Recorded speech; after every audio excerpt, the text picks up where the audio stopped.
Selamat datang di channel Simar Imam. Sembari mendengarkan tinggalkan like dan komentarnya bosku. Jangan lupa pasang headset kalian. Siapkan kopi dan camilan. Lupakan pahitnya kehidupan. Mari kita dengarkan sambil rebahan. Penembak jitu terbaik. Bab 53. Lian tidak sopan, menarik kursi dan duduk. Tubuh bagian atas lurus dan tangan diletakkan secara alami di atas lutut. Ini adalah postur duduk standar prajurit, duduk seperti lonceng. Tidak angkuh dan tidak rendah hati. Guru di samping mengangguk puas. Lian, tahukah kamu mengapa aku memanggilmu ke sini kali ini? Kong Jianhua bertanya. Siap. Lian berdiri seperti pegas dan menjawab dengan keras, saya tidak tahu. Duduk, duduk. Kong Jianhua memberi isyarat kepada Lian untuk duduk lagi, lalu menatap pria parubaya di sebelahnya dan berkata, izinkan saya memperkenalkan seseorang kepada Anda terlebih dahulu. Ini adalah komandan divisi kami. Halo, Tuan. Lian memberi hormat militer. Komandan divisi Zhou yang membalas hormatnya dan berkata dengan penuh semangat, apakah Anda Lian? Dalam latihan tempur yang sebenarnya ini, Anda membunuh total 6 tentara-tentara biru, termasuk kapten dan penembak jitu mereka. Melapor kepada komandan divisi, saya memang membunuh 6 anggota tentara biru, salah satunya adalah penembak jitu. Saya tidak tahu apakah ada kaptennya. Lian menjawab dengan jujur, tidak tahu bahwa orang pertama yang dia bunuh adalah si biru kapten tentara. Ya, bagus sekali. Komandan divisi tersenyum bahagia, seolah-olah dia telah membalas panah, meskipun kami kalah dalam latihan ini, Anda, seorang rekrutan baru, dapat membunuh 6 tentara-tentara biru berturut-turut, yang dapat dianggap sebagai kontribusinya untuk tentara merah kita. Dia sangat marah. Selain itu, kamu bisa dikatakan menjadi terkenal dalam pertempuran ini. Aku yakin namamu sudah diketahui semua orang di tentara biru. Apakah itu berlebihan? Lian bergumam dalam hatinya. Jika memungkinkan, dia lebih memilih untuk tidak menonjolkan diri daripada diketahui semua orang. Ini adalah sifat penembak jitu. Tidak ada penembak jitu yang terkenal, karena menjadi terkenal akan membuat mereka tidak mungkin menyelesaikan misi, atau bahkan membunuh mereka. Ngomong-ngomong, tahukah kamu unit mana yang bertanggung jawab atas tentara biru kali ini? Tanya komandan divisi. Saya tidak tahu. Apakah kamu pernah mendengar tentang tim naga? Tanya komandan divisi. Lian menjawab, saya pernah mendengarnya. Tim naga, nama lengkap tim gigi naga, adalah pasukan khusus nomor 1 di pasukan kita dan dikenal sebagai pasukan khusus di antara pasukan khusus. Semua orang di pasukan tahu tentang tim gigi naga, tetapi mereka juga merupakan pasukan paling misterius. Setelah jeda sebentar, Lian bertanya dengan rasa ingin tahu, bahkan terkejut, tentara biru adalah tim gigi naga. Ya dan tidak. Jawaban guru itu membingungkan. Kong Jianhua berkata di sampingnya, tepatnya, tentara biru terdiri dari anggota cadangan tim gigi naga, tetapi ada juga anggota tentara biru yang bercampur. Misalnya, Kapten Sun Yunfeng dan penembak jitu Tang Haoxuan yang dibunuh oleh kalian berdua asli. Dia adalah anggota tim gigi naga, dan kekuatannya menempati peringkat tinggi di antara tim gigi naga. Sekarang Lian mengerti mengapa gurunya mengatakan bahwa dia menjadi terkenal dalam satu pertempuran.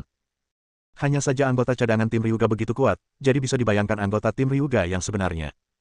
Kali ini ada 2 anggota resmi tim gigi naga di tentara biru, tapi mereka berdua dibunuh olehku. Apakah kamu ingin bergabung dengan tim gigi naga? Komandan divisi tiba-tiba bertanya. Ang Li sadar diri. Meskipun dia membunuh 6 tentara biru berturut-turut selama latihan ini, termasuk 2 anggota resmi tim gigi naga, kesenjangan antara keterampilan militernya dan orang-orang ini masih sangat besar, bahkan lebih buruk daripada anggota cadangan tim gigi naga. Pikirkan. Jawab Lian. Mereka yang bergabung dengan tim gigi naga mewakili Raja Pejuang Sejati, penguasa di antara para penguasa. Pada saat yang sama, bergabung dengan tim gigi naga juga akan membantu Anda berkembang.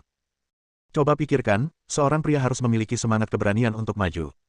Guru itu mengangguk puas, lalu berkata, ujian untuk tim naga yang akan diadakan dalam 1 bulan, dan saya akan memberimu tempat. Terima kasih segera, Tuan. Desak Kong Jianhua dari samping. Tim Dragon Ya dikenal sebagai pasukan khusus di antara pasukan khusus. Sangat sulit untuk masuk ke dalam tim.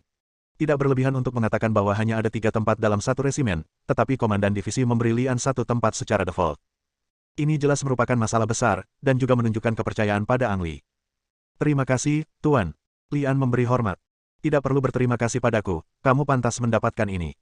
Kata guru itu sambil melangkah maju dan menepuk bahu Lian, dan berkata dengan wajah serius, Lian, lakukan yang terbaik, jangan mengecewakanku. Ya, jawab Lian. Guru itu tersenyum, menoleh ke Kong Jianhua dan berkata, saya serahkan ini padamu, saya harus pergi dulu. Komandan, izinkan saya mengantarmu pergi. Kong Jianhua buru-buru mengirim komandan keluar sebelum kembali ke tenda. Lian tidak menerima pesanan dan tetap tinggal di tenda tanpa berani meninggalkan awan. Mata Kong Jianhua tertuju pada Lian, dan sebuah batu jatuh dari hatinya. Dia telah berjanji pada Li Jie untuk tidak memberi Lian pintu belakang, tapi diam-diam dia telah membuka jalan bagi kesuksesan Lian karena kemampuannya sendiri. Masuk, semuanya, teriak Kong Jianhua di luar. Niwan Li, Long San, Feng Baochai, dan Chen Hao masuk. Kapten. Mereka berempat berteriak serempak, memberi hormat militer. Kong Jianhua mengembalikan hadiah itu, dan kemudian berkata dengan suara yang dalam, Long San, Chen Hao, Lian, Feng Baochai, dalam 1 bulan Anda akan mewakili tim kami dan berpartisipasi dalam uji coba tim Dragon Ya. Mata Feng Baochai berbinar, dan dia tidak menyangka bahwa dia juga akan memiliki kesempatan untuk berpartisipasi. Tahukah Anda, Long San dikenal sebagai orang nomor 1 di resimen, dan kualitas militernya tidak tertandingi. Chen Hao dikenal sebagai penembak jitu nomor 1 di resimen, dengan bakat dan pengalaman menembak terbaik. Yang nantinya dia yang terbaik, dan bakat penembak jitunya tidak ada bandingannya. Feng Baochai adalah yang paling tidak mencolok di antara keempatnya, jadi dia tidak percaya bahwa dia juga mendapat tempat. Hanya ada 3 tempat di resimen. Jika komandan divisi tidak memberi Lian tempat lain, Feng Baochai tidak akan pernah mendapatkan kesempatan ini. Oleh karena itu, dia harus berterima kasih kepada Lian karena bisa berpartisipasi dalam uji coba tim Dragon Ya. Apakah kamu memiliki kepercayaan diri? Kong Jianhua bertanya dengan keras. Ya. 4 orang berteriak serempak. Nada suara Kong Jianhua berubah, kamu memilikinya, tetapi saya tidak. Mereka berempat terdiam. Saya pikir Anda juga telah merasakan kekuatan tentara biru. Dibandingkan dengan anggota tim gigi naga yang sebenarnya, mereka tidak kalah dengan 1 atau 2 langkah, tetapi dengan selisih yang sangat besar. Kong Jianhua meraung. Guru, apakah Anda yakin ini memotivasi kami? Jika kamu ingin tampil baik dalam ujian pertempuran Dragon Ya, atau bahkan menjadi anggota pertempuran Dragon Ya yang sebenarnya, maka kamu harus menjalani pelatihan khusus mulai sekarang. Pelatihan khusus. Lian dan keempatnya akhirnya mengetahui maksud dari kata-kata pemimpin itu. The Blues hanyalah anggota cadangan dari tim gigi naga, dan kekuatan mereka terlihat jelas bagi semua orang. Dengan kekuatan keempat Lian saat ini, jika mereka tidak menjalani pelatihan khusus, mereka tidak akan memiliki kesempatan untuk masuk ke tim Dragon Ya, dan mereka bahkan tidak akan memenuhi syarat untuk menjadi anggota cadangan. Saya bersedia berpartisipasi dalam pelatihan khusus. Long San adalah orang pertama yang keluar. Bab 54. Ia dikenal sebagai orang nomor 1 di resimen dan memiliki kualitas militer terkuat, namun Long San memiliki rasa sakit tersendiri di hatinya.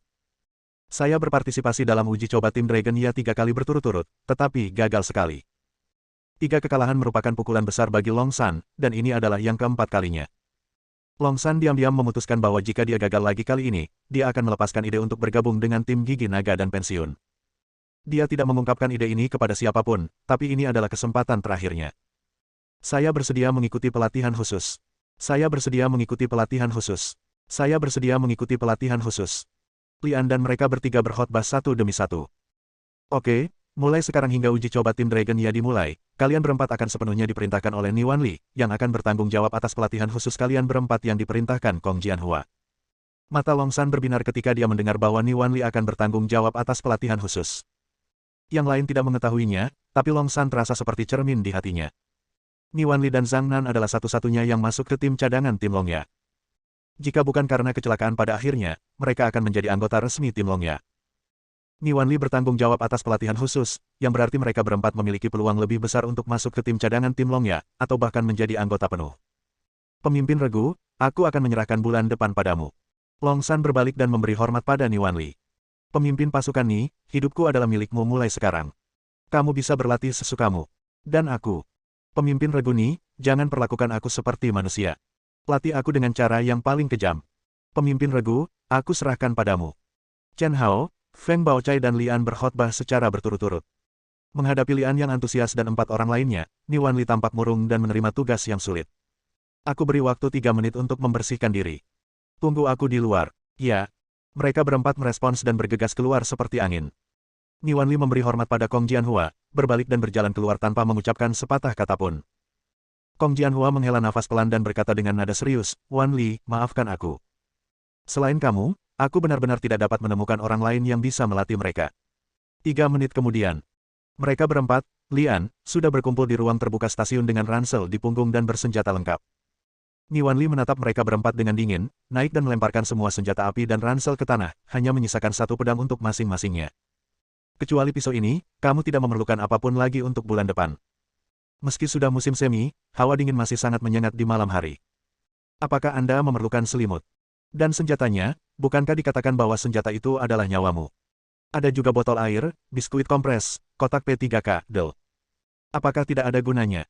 Mereka berempat memiliki pertanyaan di benak mereka, tetapi karena Niwan Li mengatakan itu tidak perlu, maka itu tidak perlu. Apakah kamu tahu apa kekuranganmu dan Tim Longya? Ni Wanli bertanya. Senjata dan perlengkapan, penembakan, lingkungan pelatihan, kemampuan bertarung. Keempat orang itu mengatakan lebih dari selusin item satu demi satu. Tidak hanya senjata dan perlengkapan, tapi juga kekuatan fisik, itu bisa ditingkatkan melalui latihan harian. Yang sebenarnya kurang dari Anda adalah kemauan kuat untuk bertahan hidup. Sederhananya, tidak peduli seberapa buruk lingkungan tempat Anda berada, temukan cara untuk tetap hidup. Hanya dengan hidup Anda dapat memiliki kesempatan untuk menyelesaikan tugas. Hidup adalah segalanya. Petik 2. Ni Wanli mengoreksi. Hidup adalah segalanya. Mereka berempat, Lian, mendapat pelajaran pertama. Kalimat ini sangat sederhana untuk diucapkan, namun paling sulit untuk benar-benar dilakukan. Orang-orang bekerja keras setiap hari hanya untuk mempertahankan hidup mereka, bukan? Pada bulan depan, aku akan melatihmu bagaimana hidup. Bahkan jika kamu berada di neraka, kamu harus merangkak keluar darinya. Apakah kamu mengerti? Teriak Ni Wanli. Dimengerti. Mereka berempat menjawab serempak. Pemimpin regu, di mana kita akan berlatih sekarang? Long San bertanya dengan rasa ingin tahu. Ikuti aku. Selama aku tidak mengatakan berhenti, kamu akan terus berlari. Setelah Ni Wanli mengatakan itu, dia berbalik dan berlari keluar stasiun. Mereka berempat, Lian, buru-buru mengikuti, karena takut tertinggal. Ni Wanli tidak berlari terlalu cepat. Pada awalnya, Lian dan dua lainnya dapat dengan mudah mengikutinya, tetapi kemudian mereka merasa semakin sulit.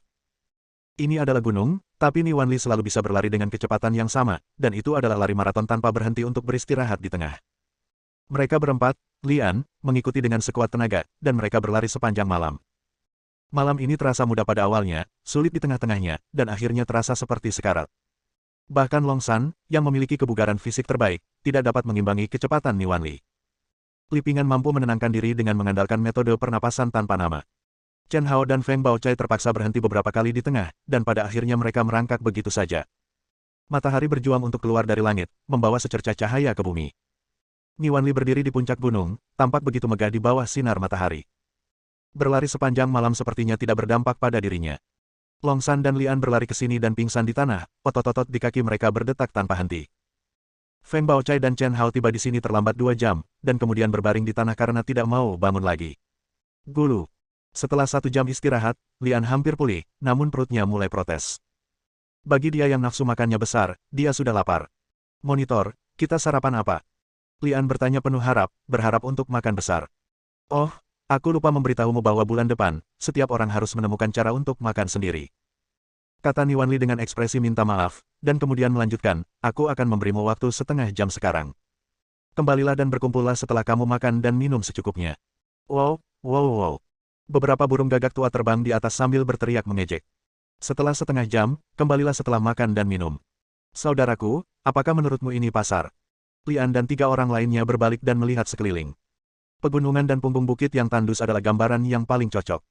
Yang mengerikan adalah setelah berlari sepanjang malam, semua orang tersesat dan bahkan tidak tahu di mana mereka berada. Kamu masih punya waktu 29 menit. Ni Wanli melihat waktu dan berkata. Lian berbalik dan lari. Dibesarkan di pegunungan, dia tahu bahwa pegunungan menyediakan banyak makanan bagi manusia. Hal terburuk yang bisa dia lakukan adalah menembak jatuh beberapa burung dengan batu atau pisau terbang untuk mengisi perutnya. Long San mengikuti dan pergi. Pelatihan bertahan hidup di alam liar adalah kursus wajib bagi para prajurit, dan mencari makanan di pegunungan tandus ini juga tidak menjadi masalah baginya.